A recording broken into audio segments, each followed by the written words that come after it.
All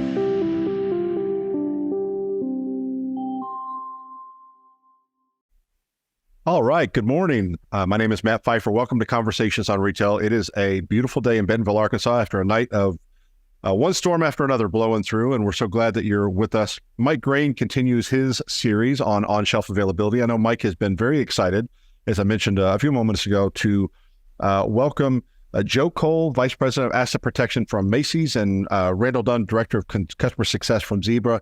They're going to have a conversation this morning about how Macys is leveraging RFID for asset protection. So we're so excited to get that conversation kicked off. We're expecting a good number to join us live. Just a couple of housekeeping issues before we get started. First of all, I want to thank the University of Arkansas, who is presenting this series. Their on-shelf availability group and series is presented by the Walton Supply Chain Center at the University of Arkansas. And you can learn more about the #1 undergraduate supply chain program in the country for the second year in a row. Very proud to have them as partners.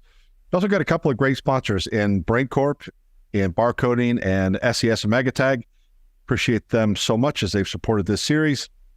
In case you've missed it, in fact, it looks like I forgot to add one, Mike, but Mike has put together quite a body of work with us since just May of last year in this on-shelf availability series. Some really, really great conversations. And if you missed out on any of them or would like to see them again, just go to our YouTube channel, youtube.com/@conversationsonretail. We launched a gathering place and resource center with Mike about a month ago called onshelfavailability.com, where you can go to find thought leadership as well as best-in-class solution providers, and encourage you to go check out onshelfavailability.com. Last thing I would say is this is intended to be a conversation and not a presentation, and we would love for those that are joining live this morning to do just that by clicking on the Q&A button at any point during Mike's conversation with his guests and submitting your questions, your comments, your insights in that Q&A button via Zoom. Mike likes for me to mention that we need to be careful to comply with all federal antitrust laws. So we're not going to be talking about anything related to pricing, margins, discounts, timing of price changes, any sort of anything that would be competitively sensitive. The last of the last is opinions and recommendations expressed by Mike and his guests are solely their own and not necessarily those of Conversations on Retail. So make sure that anything that you hear, you weigh against its suitability for your own circumstances. And again, we're so glad you're here. Mike, I'm going to turn it over to you. Great. Matt, thank you very much. Appreciate it. Our intros are starting to sound like a legal disclaimer, aren't they? which I guess you got to do in these days. But first off, thank you very much for setting these up, Matt. We have been doing this for almost a year and a half now, and I know I say this a lot, but I'm really excited about this conversation because I think we've got a very interesting topic that we want to talk about, which is the whole area of asset protection. And we got a couple of experts in the industry, and I'm going to let them introduce themselves.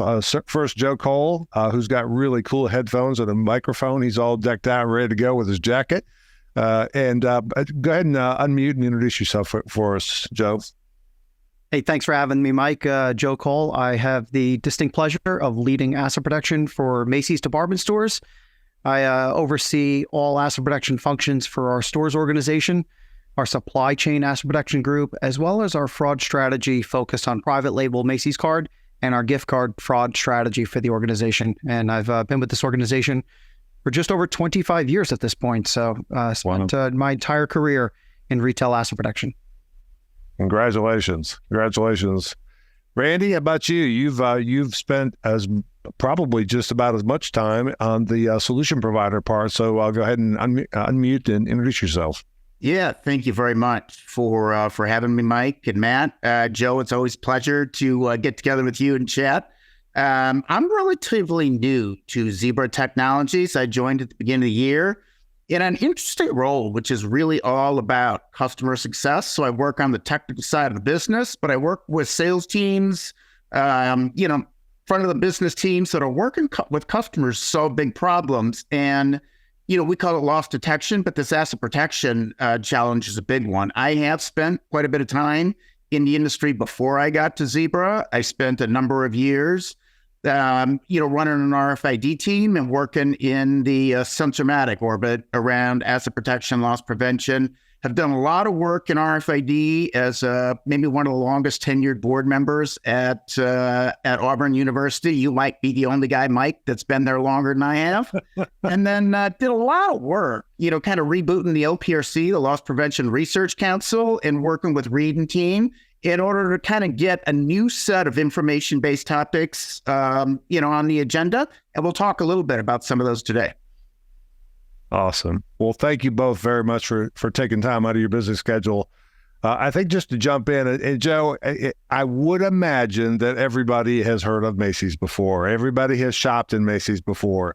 But just in case the only exposure that people have is the Macys Thanksgiving Day Parade, and they've never been in a Macys store before us, give us a little background on Macys, the company, the organization, the number of stores, anything you think would be helpful for people to understand the Macys business units.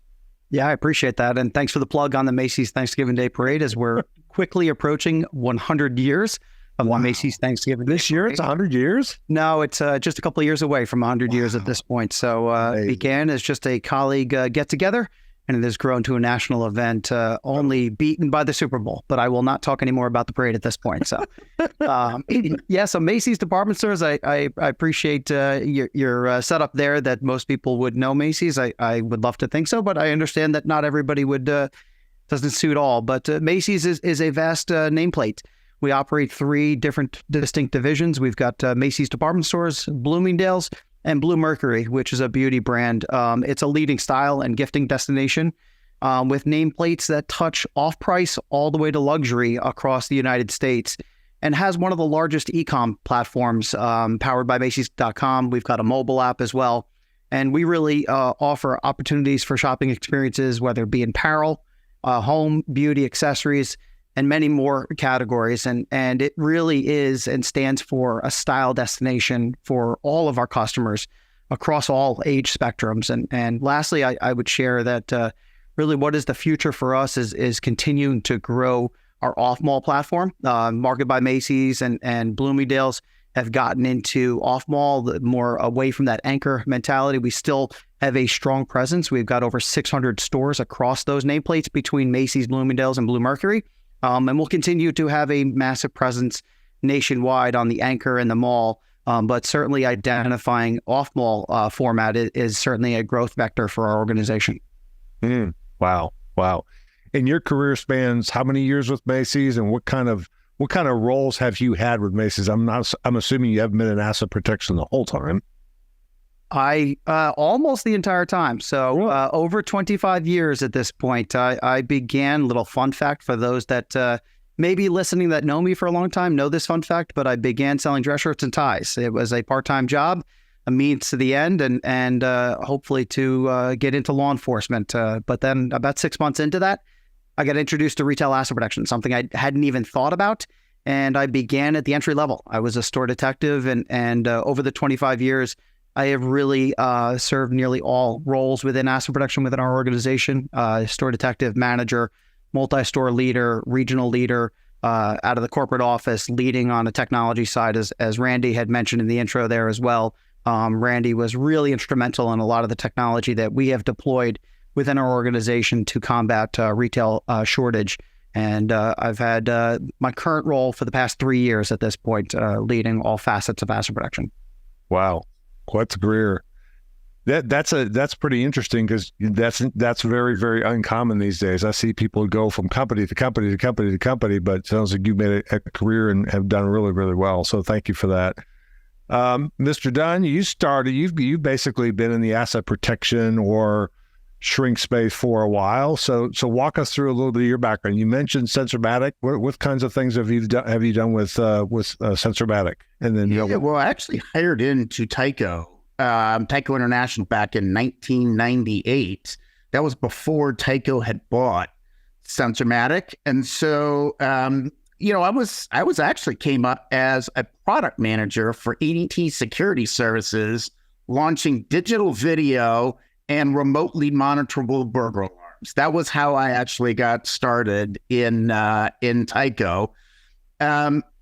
9/11 came along, and ADT needed a Homeland Security director, so I went and became the first Homeland Security advocate at ADT, in Washington, D.C., and worked with the newly forming Department of Homeland Security around a grant called Operation Safe Commerce, which was, if we ever had an event like we had at 9/11 and it happened in a port, how would you ever get the confidence back to turn on our supply chain system? And so we partnered with Boeing and Iridium and Parsons Engineering, and we did an end-to-end supply chain pilot using a technology that was just coming into view called RFID as a content assurance technology, right? We were going to make sure we knew what was in there. We would lock it down. We would put a active RFID tag on the outside of it.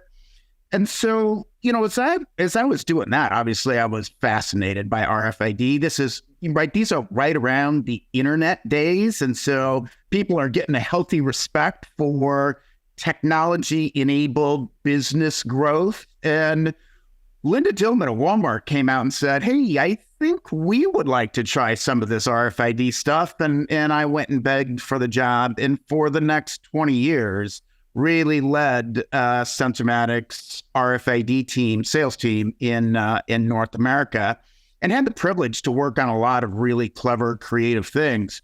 At Sensormatic, we originally thought that RFID was going to be the next generation loss prevention sensor that, what was going to be the balance between a traditional sensor like EAS and this new smart sensor like RFID. And what we quickly found out was that was not the starting point for RFID, although, as we're going to talk about, and Joe has demonstrated, RFID's got a ton of potential in asset protection. But we started, looking at the inventory management problem. And that's how I met Macys. That's how I met Joe. And we started doing some pretty interesting work on a whole range of use cases. One of the most interesting of which is Joe's around, what we call loss detection, or he calls smart exits. Yep. That's awesome. Well, here's the interesting thing from my perspective. Most people, until 2020 happened and that global pandemic, when they heard supply chain, they didn't think anything of it. And all of a sudden, everybody became the focus of supply chain, because supply chain was the reason why paper towels and cleaning products weren't at stores, right? It's a supply chain issue. It's the ports. It's whatever. I feel like right now, with you two guys as the industry professionals you are, with the rapid expansion and concerns around shrink and organized retail crime, et cetera, now asset protection gets to be on the stage that they probably would never want to be on, but they're on it for whatever reason. So walk us through, kind of from an asset protection standpoint, this evolution, which is, Joe, you are and you won't say this because you're too modest to say it, but you have taken RFID as a company and not used it just to improve on-hand accuracy and knowing what you have and where it's located for your omni-channel business, which is great because that's where everybody starts. You have taken it to that next level and started to leverage this data and this sensor, if you will, for the purpose of asset protection. I think it's incredibly powerful. And I think it's also important nice that you are willing to share some of this stuff with the industry, because right now, shrink and asset protection and ORCs and all that kind of stuff is the rage in all the newspapers and videos that you see out there. Tell us about your journey in terms of leveraging RFID for the asset protection use. Absolutely. And I'll tell you, in the world of asset protection, while I work at a big box retailer, market share is always critical, and how you get that customer to want to shop at your location versus the competitor. In the world of asset protection, we don't have competitors. We're all in it together. We're all collaborating together. So really, that was the pivot point for me in what we were doing with RFID, which I'll share here in a second, of the decision to say, we can't keep this under wraps because we've got to work at this together. We've got to address this as a total group. And obviously that was a decision made pre-pandemic. And then you think about, really to your point about where retail shrink. And I say this all the time. I've been in the industry for 25 years and my mother only a couple of years ago really understood what I do for a living because she saw it in mainstream media. People were showing videos of people stealing in retailers, and people started to really understand the level of retail theft that was occurring. I mean, it was always occurring. We certainly have never not had retail shrink, but it is certainly more brazen today, more violent today in retailers. And I think everybody has their hand up saying, I need to understand what will help, what will support it, what will give me greater knowledge to what is happening inside of my retailer. And for Macy's in particular, RFID, to Randy's point, was not a starter for us in asset protection. In fact, it really began way back in about 2011, where we got into RFID, and I'll kind of give you the perspective of it. And for some, you probably heard me say this before. It began in the areas of merchandise visibility and on hand, to your point, Mike, and the title of this, on hand in our stores, and really what was available to the customer. And the area that it showed up so quickly for us in was women's shoes, an area where you've got a dense amount of product, different styles in a store, and you've got buyers that are working remotely, that are identifying and looking at sales reports daily, weekly, to make decisions on what to buy, what product the customers are buying in the store.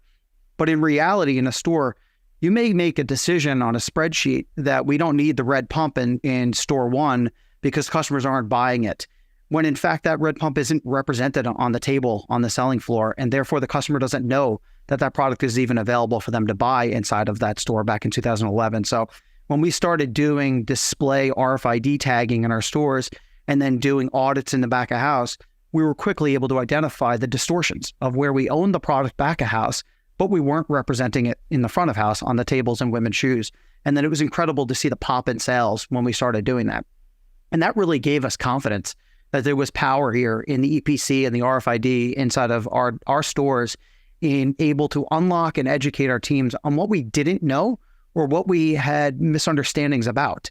So we began to grow RFID penetration in partnership with our market brands, with our private label brands, asking them to source tag the product in the stores. And that was where it started to unlock for us in the world of asset protection, where historically we would take an inventory once a year.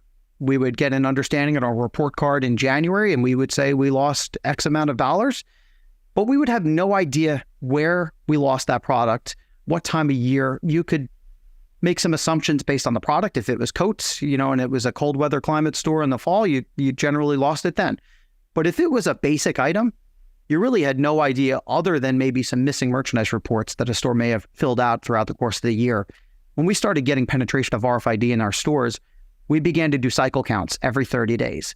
So now you think you took a 12-month process and condensed it down to every 30 days inside of a store. And now you could reset your strategies every 30 days. You can measure the actions you're putting forth in a store for shortage mitigation against those cycle counts to get 30-day notice on what is actually happening. Then in about 2016, and Randy knows that we've coined the term smart exit. And even after coining it the smart exit term, we had an aha of like, it's more than just that, but I'll get into that. We began to partner with a solution provider in Sensormatic, and we deployed smart exit technology. And I've said this before because I firmly believe it. We introduced TSA at our customer doors and our colleague entrances in our stores, and we started to read RFID tags that were leaving the building without being paid for. So on one of your prior podcasts, there was a bit of a debate between you and Tony D'Onofrio about the level of internal theft versus external theft. I can tell you I'm so much closer to the data on that I, with a certain level of confidence, could tell you by location in Macy's how much of my shortage is coming from my employees versus my customers because of those readers that we've got at our doors. So we then took a 30-day window and we condensed it down to every single day. We had merchandise visibility into what was lost out of our building, what was purchased through our point of sale, and what was stolen out of our buildings. And now we can take those 30-day strategies and adjust them every single day inside of our stores. And we can then start to stack rank who our biggest offenders were. Not only going for the lowest hanging fruit, but who were the individuals taking the largest quantity of merchandise out of our buildings. And when we started to change that structure and how we scheduled our asset protection teams, we saw sizable shortage reduction inside of our stores because we were going after those individuals that were, we've heard this term organized retail crime for quite some time. Before it was ORC, it was professional shoplifters, it was boosters, you name it. They've been around for a long time, and they've been victimizing retailers for a long time. And RFID for us took what was originally merchandise visibility and brought it into shrink visibility for us, and a daily shrink report card for every one of our stores that has this technology in it.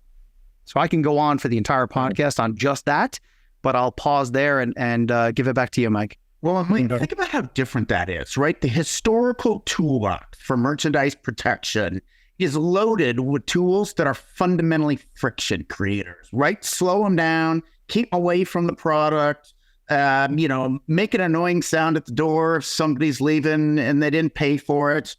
That friction model is also having to be dealt with because on the other side of the business, everybody's net promoter score is based on how convenient is the shopping experience. And so there are counter influences in every retail organization that is trying to drive the old tool set, the old friction out of the store. And so, what Joe is doing is he's actually creating a twofer where he's creating, basically a daily report card on the information that is actually going on that allow him to target his merchandise protection strategies, but he's also removing some unnecessary friction from other parts of the store, which better serves that green shopper. And so that's part of what the imperative is here on using intelligence as opposed to events or friction, and how the work that Joe has done and how the work that the industry is catching on to, it's never been more important than it is right now. Yeah, you two guys are industry professionals, and one of the things that I was always fascinated with and my good friend Brand Elverson, who works at Walmart, has done this forever. For the last 20 years, we've gotten reports that go, shrink is 1% to 2% of retail. A third of it comes from this, and a third of it comes from this. Now you're telling me about intelligent sensors, but they must have had that 20 years ago because they were reporting on that. And I know I'm giving you a setup question, which is, was that actually measuring where the shrink came from, or was that because somebody was... So you don't have to implicate yourself. Shrink historically has been the plug number on what you couldn't find as you close the books at the end of the year. I know it's more professional than that. I know there are other capabilities and techniques that people use to try to hone in on the accurate number. But the fact of the matter, and you're seeing it now, right? The country, the industry is hungry for shrink data, and it doesn't exist, right? It doesn't really exist. And so I know the NRF is going off and doing studies, but just some of the numbers are scary, right? It was 60 billion, I think 2 or 3 years ago. Then they said it was 90 or 95 billion last year. Now I'm seeing reports it's going north of 110 billion. Like, that's almost doubling the size of shrink in half a decade. That is a problem. And it's a boardroom problem. You're probably feeling some of that boardroom, aren't you, Joe? I am. And Randy, I will take a stab at that. As Mike, you alluded it, 20 years ago. And based on my introduction, I was in this organization 20 years ago. And I can tell you definitively, when there was a broad brush approach that said it was, 70%, 65% was internal theft in stores. And then you had 25% was external. And then you had 5-10% was administrative paperwork, loss inside of retailers. That has either changed or we've gotten smarter about it, because I could tell you the vast majority of my locations, it is nowhere near 65, 70% internal theft. Internal theft is still an issue. And we've got a location that has a very challenging number out of nowhere. We almost always identify an internal issue there that was driving some of that peak and rise and shrink inside of a location. But we've seen just an incredible growth in the past 5-10 years in external theft. And it is definitely our number one focus. And internal theft continues to be a focus for us, but internal theft is a place that you can instill policies, procedures, programs, awareness, education of your colleagues in your stores, how you hire the right talent inside of a store to mitigate some of that. From an external perspective, there is a whole lot that is external as well that is driving some of this, and some of the changes in law around this country, the decriminalization, the lack of accountability, in essence, for some of this retail crime. The perception that retail crime is victimless. And as I said before, when you introduce violence, you can no longer tell me it's victimless. And when individuals out there say, doesn't matter if retail has theft, they're insured. Those people haven't worked in retail, because we're not insured to retail crime. we take it on the chin as a loss every single time that happens inside of a retailer. And it is certainly what you are seeing in pockets of this country. San Francisco, no shock. Others, individuals that are listening to this podcast certainly have read the media. Retailers are getting out of areas.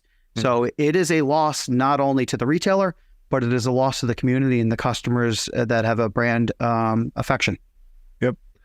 So I want to unpack something pretty quick because you guys are professionals of this space, and I imagine most of the people listening to this podcast already know this, but walk me through 20 years ago when somebody walked out with something that had an EAS tag on it, an alarm went off. What information did the retailer get versus Joe, if it's an RFID enabled alarm and it goes off? What's the difference? So you're talking a lot about statistics, et cetera, but obviously there's some additional information if it's RFID that you didn't get before. Unpack that for the audience, because I think it's really important for us to distinguish the two various solutions. So Randy, I'll take a stab initially at that, since it'll kind of give the understanding of why we coined it smart exits for us. And certainly no disrespect to the product that has been around for a long time, which is the EAS pedestals inside of our stores. But there was not a lot of intelligence that came out of EAS pedestals. So Mike, to your question, if, as recent as 2015 inside of one of our locations, if somebody walked out with 35 items in a garbage bag and they had EAS tags on the product, the pedestals would ring off and it would tell us that a EAS tag left out the building. It would not tell you 35 items left out the building, let alone telling you what the 35 items were that left outside of our building.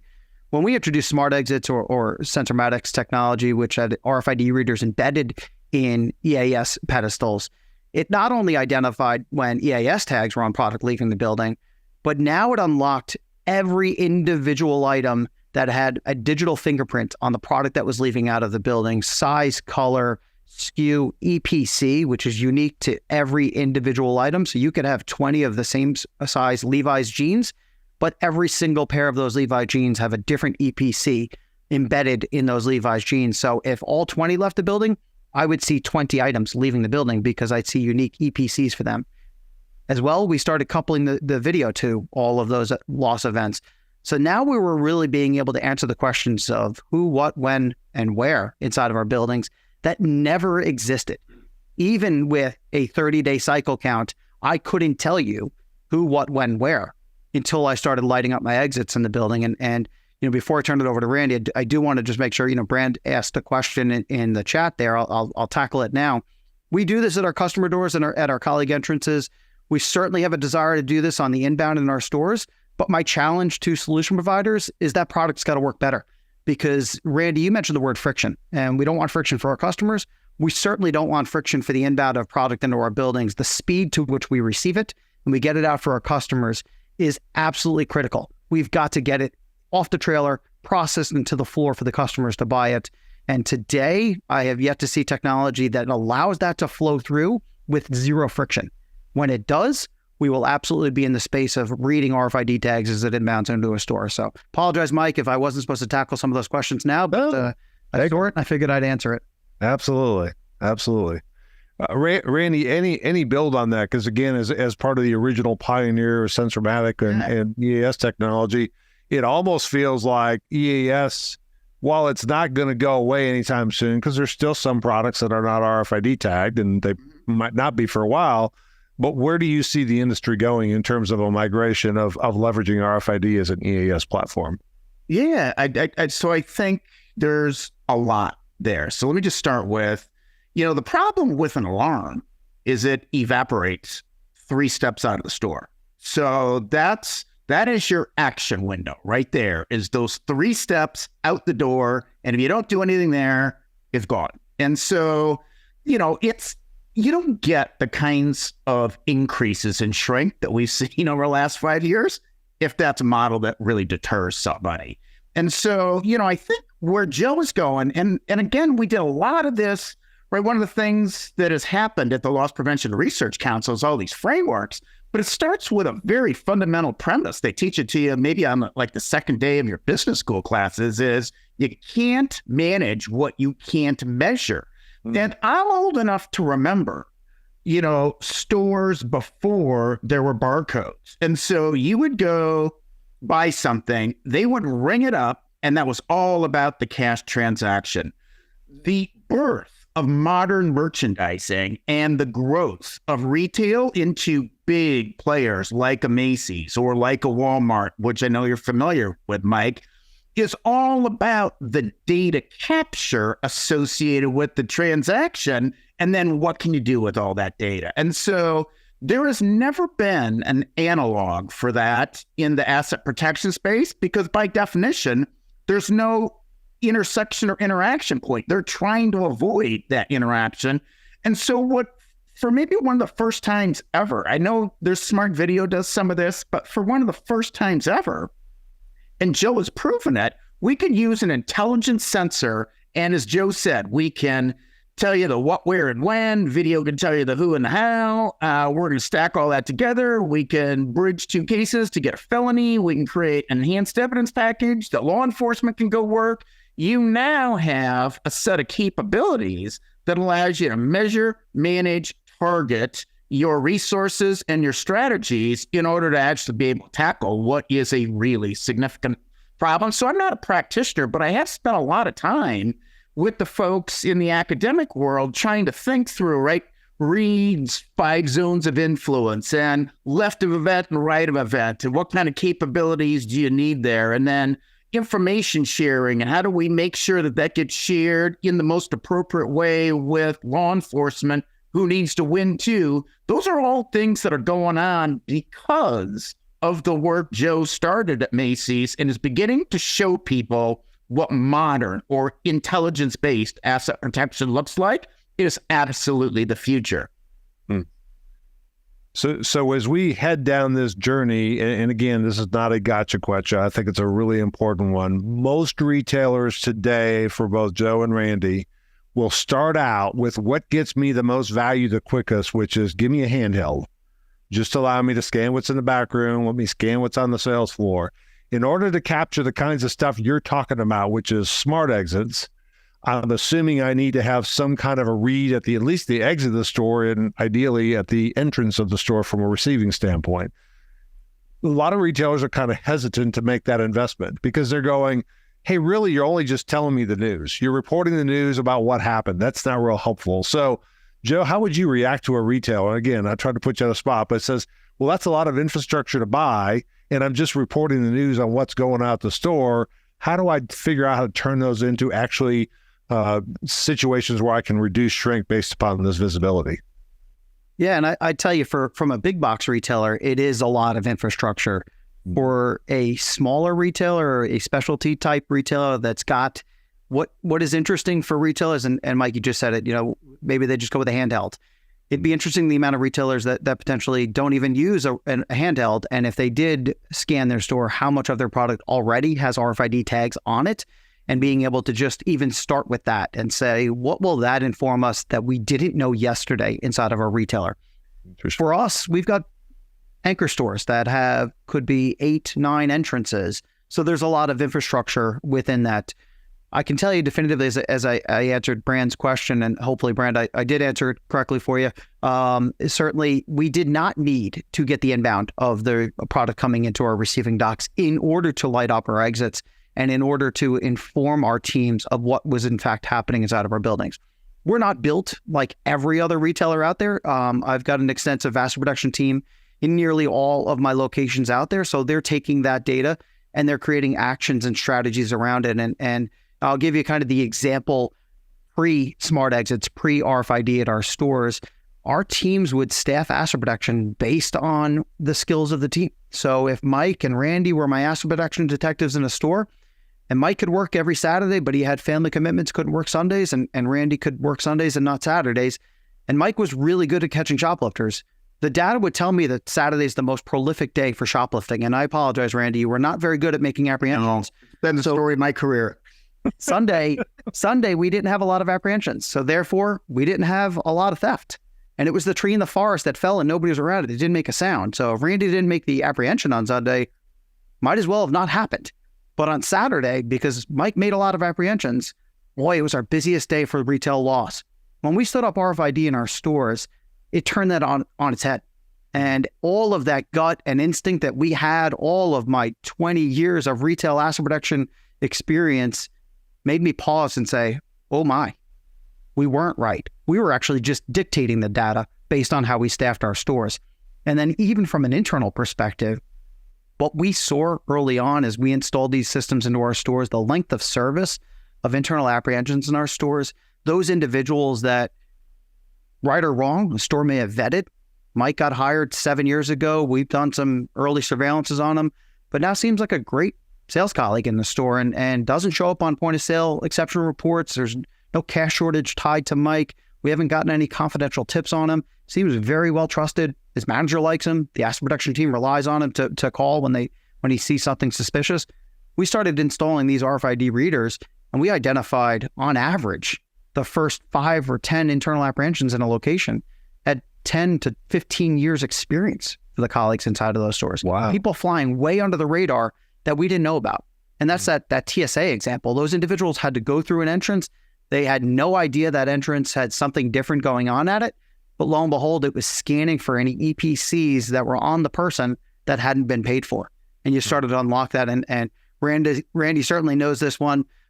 We even apprehended a colleague that had been with the company for over 60 years. Over 60 years. And they were stealing merchandise out of the building. I can promise you that person was not on our radar. And they weren't a heavy hitter. They weren't causing all of the shrink in the store, but they were nickel and diming the store of product as they worked in the store. And that really was the unlock for us. And then, if I could, I'd love to talk about what Randy just mentioned of the zones of influence and how you get outside of the building. When we would historically see product leave our building, especially because the vast penetration of market brands for us at Macys, if it showed up at a fence location, it was difficult for Macys to be able to prove it was our product. The only way we proved it was our product is if we were the first one there and we said, oh, yep, Levi's, that's us. Yeah, we sell Levi's. You had to be the first one on the scene at a search warrant of a fence location to be able to dictate, that's my product. That doesn't happen anymore. I could be the last one there. My team could be the last one there. And they can do a scan of the fence location, and they can not only prove what is Macys, but I think we are on the verge of finding a solution where we can say, run all the EPCs that the Macys team captured and identify what other retailers have product here based on a shared platform of where those EPCs reside in an organization. And Randy said this as well. We have the ability now to gift wrap cases. So imagine I get a call. My team gets a call to go to a fence location that they just raided, and it's got a lot of product. We scan it. We capture the EPCs. We put it through our smart exit system. We identify the day and time it was lost. We identify the individual that took the product out of the building. And I can tell you, there's been circumstances where we've identified the individual that was actually working the fence location on video, taking the product out of our building that we then scanned inside the fence location. You want to talk about gift wrapping a case for law enforcement? They don't have to do much at that point. Yeah. Yeah. So let me unpack that a little bit. That's really critically important for the audience who doesn't know. Traditionally, you scan a UPC at the register. All it is a barcode, right? With RFID, it has a serialized barcode. So you have the UPC and a unique serial number. That one product, that one selling unit is unique across the world, no matter what retailer you go to. So Randy, what you just described is you knew that product entered your store. You knew it was a possession of Macys. Somehow you saw it did not go through a point of sale. So they bypassed point of sale and left. I'm assuming you actually connected that to video to see who left it with the store with, right? Yeah, Joe has an amazing capability, as do most retailers on the video side. Yep. What I think, again, not only do you get to gift wrap cases to, law enforcement, you get to gift wrap these events to your video searches, right? So the ability to be able to say at 2:22 on, Sunday the 10th, we saw these things go out the door. Can you go find me the video that goes with that? And as opposed to, we think there was a guy in here from 2 to 2:45, and we believe he might have taken something. Somebody go look at all that video. This notion of being able to index and target and sort and prioritize and then strategically think about what's your response going to be, that is a new capability in the industry that has never really existed before. Yeah. And so to unpack that item was in possession of Macy's. It left Macy's without a point of sale transaction. You have video and exit that tells you that left at this date and time. This was the person. And Joe, what you're saying is your investigators will go into that fence operation potentially with an RFID reader and go, police, federal prosecution, all of this stuff that you see in here, we can prove we bought it. It was in our stores. It left the store without being paid for. And I would assume federal prosecutors can actually shut down those fence operations or return your merchandise. Is that the idea?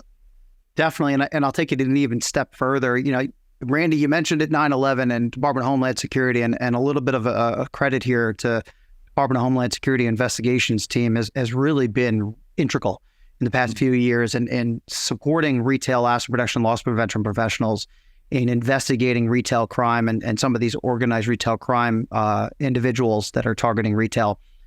But I'll tell you, the FBI, we had some recent conversations with the FBI who is re-engaging in retail theft and how they can support it. And one of their biggest challenges that they had conveyed to us was the ability for them to prove the movement of interstate of stolen property and how that could unlock for them a federal crime. When you introduce RFID, and my response and my team's response to the FBI when we were engaged in that conversation was, we need to sit, because we can share with you definitive evidence where RFID has moved across state lines and it was stolen property out of a location within a Macy's location. And then, like I said, you know, when you think about this isn't just a Macy's. This is just, our goal is to share this, to say, as a retailer, I'm telling you it works. I'm not telling you because I'm trying to sell a product. I don't get a penny on anything that's sold around the world of RFID. What I do get is solace in understanding that retailers are all at this together. And if there was a technology out there that we weren't deploying, and certainly there are lots of technologies out there in the industry that we're always looking for to get a competitive edge on those individuals that are committing crimes inside of retail. My ears are always open to it, and trusting in my peers in the industry to share their best practices the way we are today. I know you've answered this question before, so I don't think I'm putting you on the spot, but if I'm a fence operation, my answer is real simple. When I take the stuff illegally, I'll cut all the tags off. Then you can't tell what's here. Why wouldn't I do that? What would be my incentive for not cutting those tags off? Yeah, that is a great question that I get quite often, and that's really the power of RFID. Our RFID, and for anybody that is shoplifting that might be listening in, you're going to hear a little nugget here, is embedded inside of the swing ticket. It is in the barcode of the ticket, and why that's so powerful in the world of organized retail crime is, if you steal property for your own personal use, the first thing you do when you get home is you rip those tags off and you throw them in the garbage because you're going to wear that sweater, jacket, sweatshirt, whatever it might be that you stole from a retailer. In the world of organized retail crime, if you're stealing it to resell it, you want to present it as new, unused product.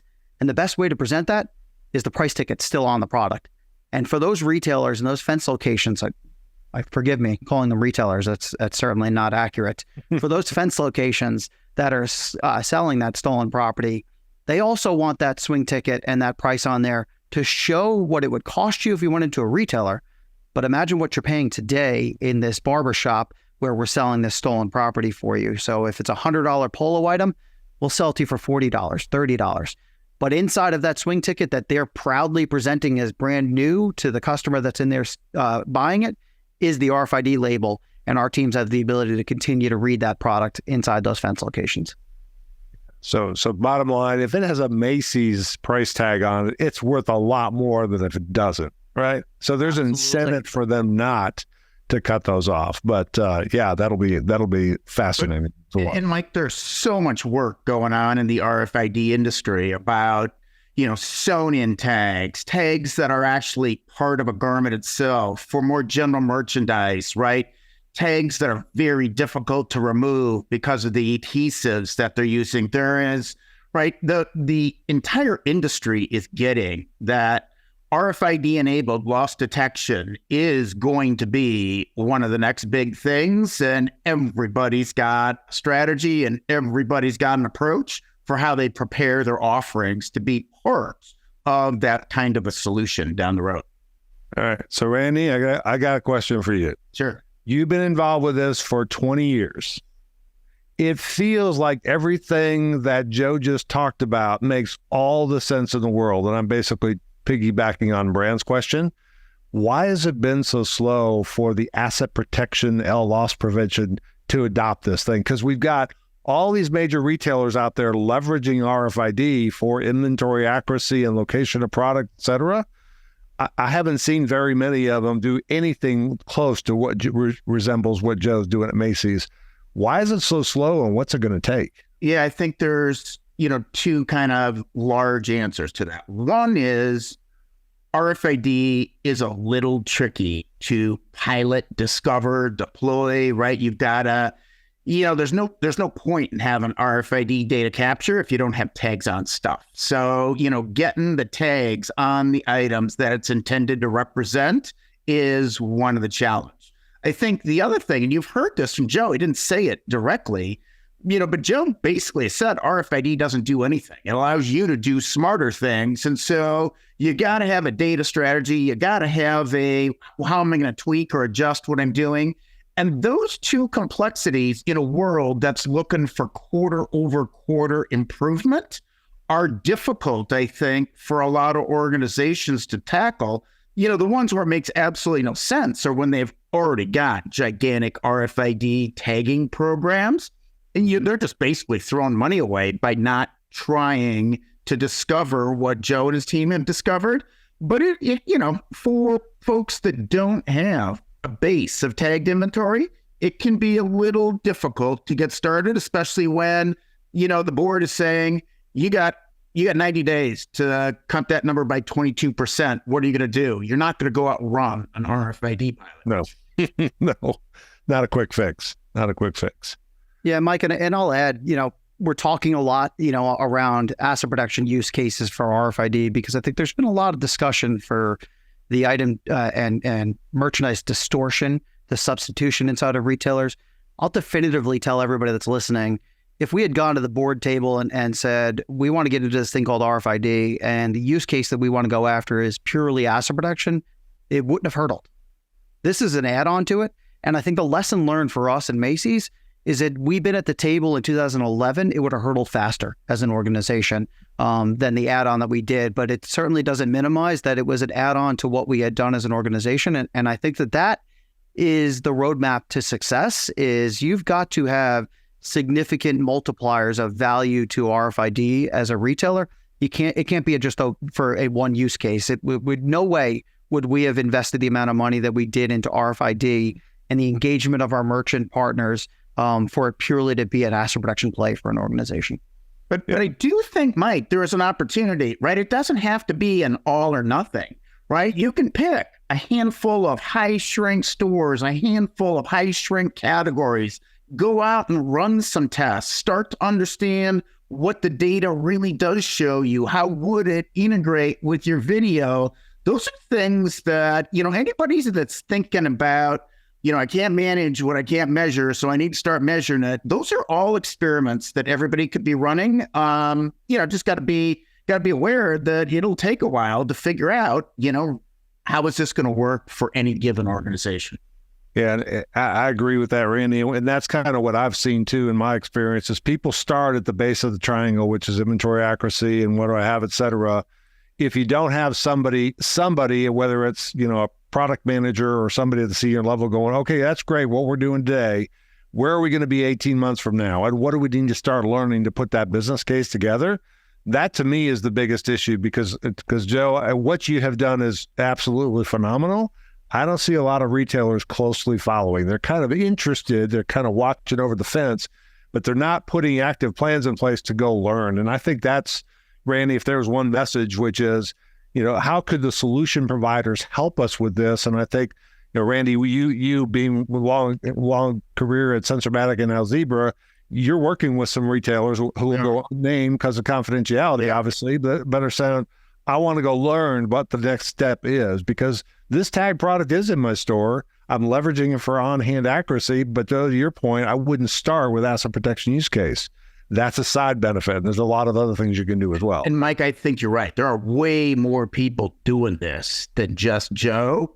Yep. They're waiting for, some of the goodness to come out of it. But I do think Joe's got it exactly right. The one place in retail where Target and Walmart can collaborate, where Macy's and Dillard's can collaborate, is in this let's go get bad guys together area. And so the opportunity is right for sharing learnings and building user groups or focus groups around what comes next. And what did you try? I was with a big retailer last week, and they're doing this amazing work on data capture with some different tools in their parking lots.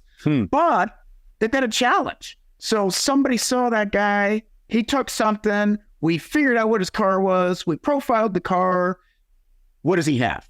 I don't know what he took. Well, with this loss detection capability or the kinds of stuff that Joe is doing, that completes the ledger on how do you then go make a case, take that for prosecution and get, your desired outcome on that. There's so many reasons that, like I said, this is analogous to the barcode at point of sale using RFID on incoming and outgoing goods.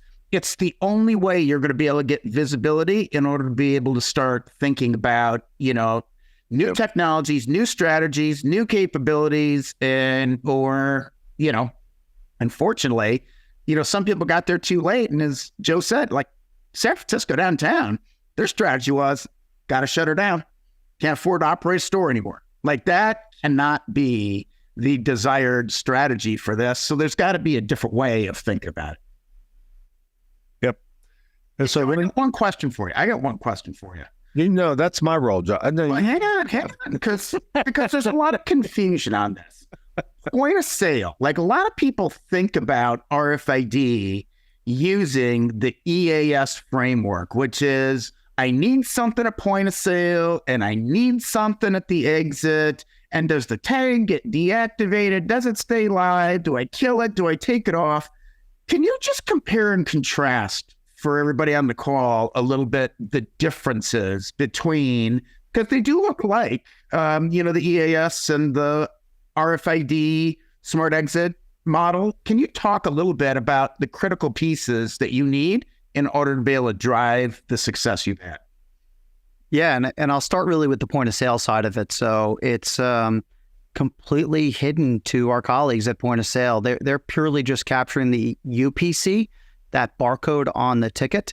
And if as I mentioned it earlier, we were talking about the 30-day window compressed down to a daily window. Today, overnight, we take all of the without sale or all of the point of sale transactions for a location, put it up against all of the exit reads for the store, and identify those exceptions. So from a future use case and a development, getting down to real time, absolutely our goal from an RFID standpoint. But we'll have to capture that point of sale in order to do that, and the more infrastructure. To Mike, your question about there's a hesitation on the amount of infrastructure you have to put in. We're mindful of that, on being able to scale this, being able to leverage enough data to be informed at a far better rate than we are today. We don't have anything at point of sale for our colleagues, no additional steps for them. Retailers are extremely mindful of time at point of sale, how long it takes down to the millisecond that people are ringing up customers. And the quicker we can do that, the more customers we can get through. There's so much science behind that from an RFID standpoint. It's just there in space.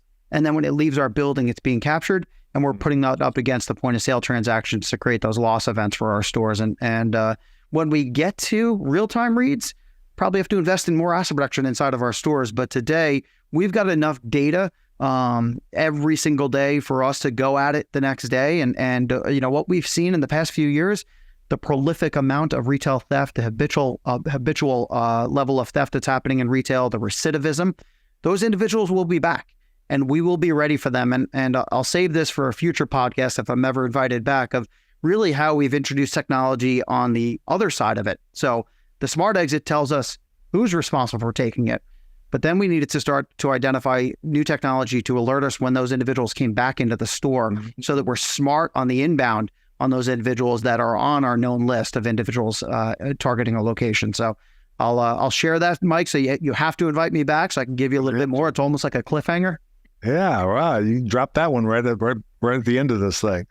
So Joe, I'm going to ask you, if we hired you to be the president of leveraging RFID for the entire industry, take off your Macy's hat, what do you need from the industry? That could be Randy as a solution provider, tag providers, or ORC organization. What is it going to take? What does help look like to be able to take what you've done and figure out how to reapply? Because I think there's a huge opportunity here. And I love the way you said, yes, you have competition of Nordstrom's and Walmart, et cetera, but the reality in the asset protection space, we're all on the same team. I love that. I love that methodology. What's it going to take, and what does help look like from your point of view? Well, boy, I've never been offered a job on a podcast before, so I'm speechless. But we got to find somebody who can help out Randy. So I'm just trying to. Well, I'm coming to see Joe next week because I'm asking this question all over again. So I'm dying to hear his answer. That's great. I think it's vulnerability from retailers, and the same way I said before, I go to trade shows and walk expo floors, and admittedly, I might turn my badge backwards so that I can kind of look at it from the aisle and just observe how that might meet my needs as a retailer. But I think for my peers in the industry, be willing to be vulnerable about what our weak spots are, because we all have them, and what we're trying to solve for. Because RFID isn't the solve for everybody. It's certainly not the only tool in our toolbox as a retailer. We would be dead if it was the only thing we were leveraging. It is an add-on to a lot of other things we're doing, but I am willing to share some of our pain points, some of our growth, challenges with RFID with the retailers, and an exchange of ideas. What might they be doing that I need to add to the toolbox that we are leveraging as a retailer to mitigate the crime? Awesome. Randy, same question for you.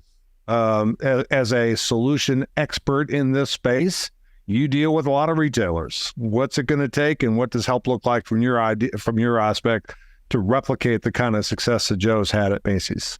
Yeah, I think the data capture side of this is, really pretty. There are a lot of interesting solutions. Data creation, i.e. tagging, right? What are the special purpose asset protection tags that can be used? And it goes across a whole range of categories. And then I think there's still some work to do in the industry. Joe had to go do a lot of, I call it the data consumption side, the software side. Joe had to go do a lot of that himself. And so I think as an industry, right, finding ways to get the tagging, capture, software folks to come together around, prepackaged and ready to go solutions that doesn't force somebody that just wants the benefits that Joe's getting to become an RFID physics expert. Wow.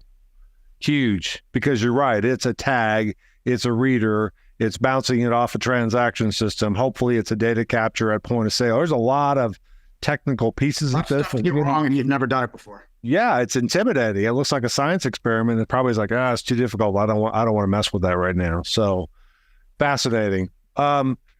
Guys, we got a couple minutes left. Is there anything either one of you want to do for a wrap up? And that's my nice way of saying, is there anything that I didn't ask you that I should have? What's on your mind that I never asked? And I'll let you just guys take it away, and we'll wrap up this conference. There's a lot on my mind, Mike, but I think continuing to engage on this topic and being open to hear other thoughts on this, meaningfully debate some of these topics around RFID is of always a value. And any chance we can get to discuss it further, I walk away smarter from these engaged conversations. Randy has been an incredible supporter of us through this journey for many years, and I don't think we're not at the summit. We will continue to iterate on this and be open to the ideas on ways to continue to improve the technology. Yeah, Mike, a lot of new players coming into the space. A lot of new players. Zebra's one of them, right? Loss detection. It's not about the old loss prevention. It's not going to be a friction model. It's about finding the profit leaks, at critical data capture control points. Obviously, the exit's one. Receiving could be another.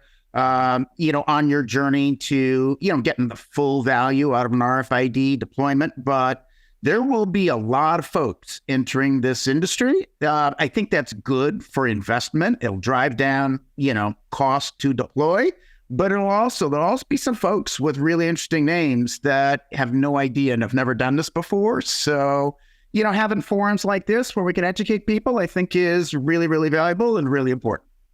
Awesome. Well, 2 shameless plugs that I think are going to be relevant. Number one, I've got one coming up with Brand Elverson, and you guys know Brand pretty well. But my conversation with Brand is, well, isn't shrink, well-accounted for inventory, and on-hand accuracy linked together? And how are they linked together? And obviously, Joe, if I steal a bunch of jeans, yeah, I stole the jeans. That's bad news. But the fact is, I still think I have 5 pairs of jeans. And by the way, I don't have any. So I don't sell it because I don't have any, and I don't reorder any because it thinks I have 5. So that whole on-hand accuracy dilemma. So we're going to talk about that a little bit.